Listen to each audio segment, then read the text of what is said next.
Un jour, un bédouin entre brutalement dans la mosquée. Il ne connaît rien aux bonnes manières et là, devant tout le monde, il commence à uriner dans un coin de la mosquée. Les compagnons choqués se lèvent pour le stopper, certains prêts à le frapper. Mais le prophète Sars leur dit: Laissez-le finir. Puis, calmement, il lui explique que la mosquée est un lieu sacré, un lieu de prière et non un endroit pour ce genre de choses. Le bédouin, touché par la douceur du prophète, dit ensuite: Ô Allah, fais miséricorde à moi et à Muhammad et à personne d'autre.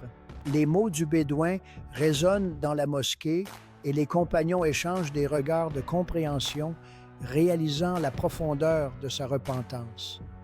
La sagesse du prophète sallallahu a transformé un moment de honte en une leçon de compassion et de respect. Les cœurs s'ouvrent et l'atmosphère se remplit d'un sentiment d'unité, alors que chacun comprend que même ceux qui commettent des erreurs peuvent trouver leur chemin vers la lumière. Cette histoire nous enseigne une chose immense: le prophète Sassas ne réagissait jamais avec colère pour lui-même. Il choisissait la sagesse et la miséricorde, même face à l'ignorance. Aujourd'hui, combien d'entre nous s'énervent pour un mot mal placé, une attitude déplacée, et si, au lieu de réagir avec colère, on essayait de répondre avec patience et douceur?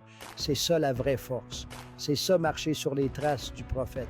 La prochaine fois que quelqu'un t'énerve, souviens-toi de cette histoire. Et si elle t'a touché, partage-la. Car peut-être qu'un simple rappel changera la réaction de quelqu'un pour le bien. Il est facile de céder à la colère, mais chaque geste de douceur peut avoir un impact immense. Imaginez un monde où chacun choisit la compréhension au lieu du conflit. En se souvenant des enseignements du prophète, nous pouvons tous devenir des agents de changement positif. Inconsciemment, nous avons le pouvoir de transformer les cœurs par nos actions. Soyons donc les porteurs de paix et de miséricorde dans nos vies quotidiennes. Chaque interaction devient une opportunité d'enseigner et d'apprendre d'élever ceux qui nous entourent.